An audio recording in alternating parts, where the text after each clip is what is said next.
Okay, this time I'm using this one. It's as similar as the one before.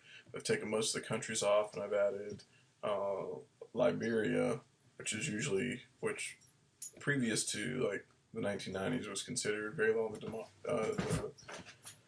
had a very low democracy score. And El Salvador still being the high, and Iraq still playing the low. And this one kind of paints a different picture of what happens as the scores of nations goes up.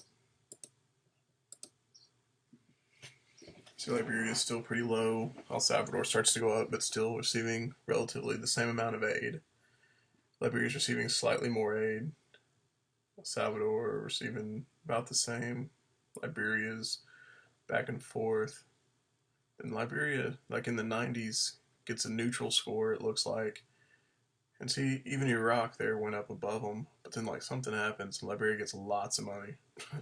um, and I don't know, I think that's interesting because, that may prove actually counterfactual to, you know, that may kind of counterfactual to what I was thinking, that, maybe it has nothing really to do with the countries. Democracy maybe has something to do with something else, maybe social movements or something like that. Because in the case of Liberia, you see that there was a whole lot of movement along this line in the 2000s, whereas El Salvador stayed relatively the same, even though they've been relatively democratic the entire time.